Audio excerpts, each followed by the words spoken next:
Having trouble with navel orangeworm in the orchard? Sidetrack Now Miso Mating Disruption is your best bet to minimize loss and maximize profitability. Used with Tresse's new multi-gender lures for your monitoring program, you can achieve the quality yields you deserve. Contact your local sales rep today.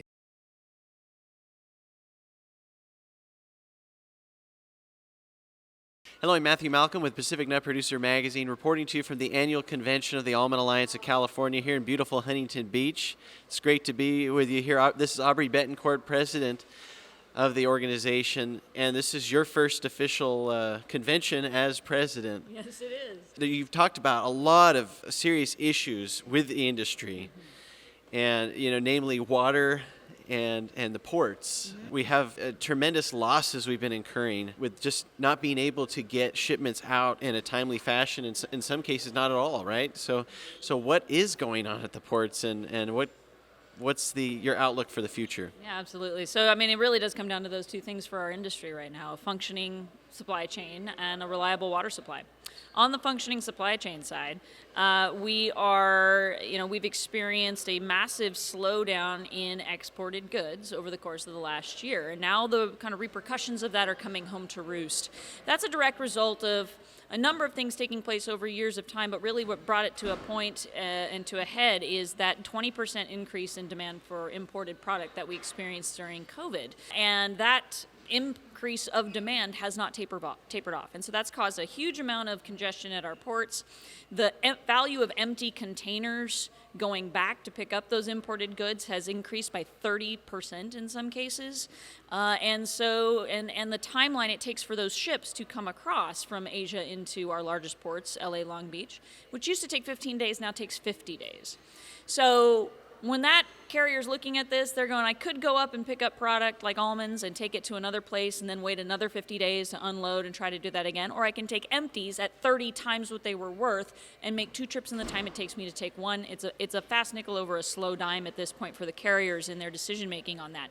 But the result and the trickle-down effect of our inability to move sold product overseas is we don't get paid until that product is received. And so the 2021 crop has been sitting in storage largely unable to move as a result of these decisions being made by carriers. Contracts are being violated, but there's really no recourse legally because there are no American steamship lines, and so American authority has no authority. American government agencies have no authority over these foreign carriers in this regard. There's a little bit of oversight, but that's about it. And so what has ended up happening is this total backup of product. Cash flow has pretty much been decreased to nil because product wasn't received on the other end, which means the handlers in the middle weren't paid, which means the pool payments for operating capital to our growers on the ground have been significantly reduced, if not down to zero. You add into that this is probably the most expensive year in farming. When you consider the increase of drought and water supply issues resulting in water as high as $1,900 to $2,000 an acre foot, Inflation on top of it all, imported product, including large amounts of fertilizer inputs that are predominantly produced in the Russia, Belarus, Ukraine area. This is having a huge and dramatic increase of price on a number of the inputs for farming. So this is all coming to this incredible head at this point in time. And where we stand is this. It's dollars and cents at this point. It's numbers. We have 1.3 billion pounds of almonds that need to move by the end of July if we're going to be on pace for this year's harvest. Those trees don't stop growing, the nuts don't stop being harvested. So we're running into a space issue, we're running into a cash flow issue, and at this point our ask is very simple. We need a meeting convened with carriers. Someone needs to act as the mediator. We've asked this of the federal government, we've asked this of the state government, but we need a meeting with carriers to ask for 2 things, negotiate for 2 things. One is we need the empty boxes made available and the chassis and equipment to move them available. And 2 is we need the receiving windows on these ships held. We need the contracts held. 4 days so that we can actually load product and get it out and off our shores. Because what's happening is this isn't just an almond problem, this is an American problem. We are losing our position in the world economically if we don't have our product in the world in commerce. And so we've made these appeals to the federal government, White House Task Force on Supply Chain Disruption, National Economic Council, USDA, Department of Transportation. These were the assigned leads by the Biden-Harris administration. We are in communication with them. Similarly, we've made the same appeals to Congress. We're very happy at the leadership of Senators Feinstein and Padilla, who actually have taken it upon themselves to go ahead and request that meeting with carriers on behalf of the producers of California. And we're working hard on our own, shamelessly making calls, leveraging our incredible power as an industry to try to make something happen.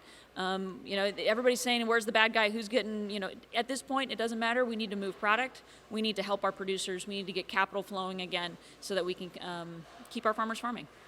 Right, and it's more than just the almond industry, like you said. The petition that you filed to the government to request this meeting and this assistance, you did in conjunction with several other agricultural organizations, right? Yeah, absolutely. National Milk Producers Foundation, the Dairy Export Council, Western United Dairies, the Walnut Handlers Association, Western Growers Farm Bureau. This is affecting a massive amount of our commerce. And when you think about, and the importance actually to kind of educate the viewer, the importance of dairy and almonds partnering on this, dairy and nuts partnering on this is massive when you consider those are the two largest commodities out of the largest agricultural economy in the United States and in the world. That is considerable, and the economic impact, the trickle effect that it's going to have is just, it's scary. Yeah, it's terrifying. And so, there's these big things we're pushing for. We're also working actively with the Ag Trade Coalition, AgTC, pushing for the Ocean Shipping Reform Act to get Congress to take action to try to give the powers and authorities back to the federal government to weigh in this space, to have some oversight and some carrots and sticks to play with here. And then, brass tacks on the ground. We need to bring resources home to our growers. So we're working with USDA, looking at a Section 32 opportunity. We're looking at USAID and UN, any way we can to move product, get it out into the marketplace, out of storage, and try to get some normalcy in our pricing. I mean, the reality of it is, just almonds alone, since September to February, so September of 21 to February of 22, we have lost $2 billion in revenue in price degradation as a direct result of our inability to move product.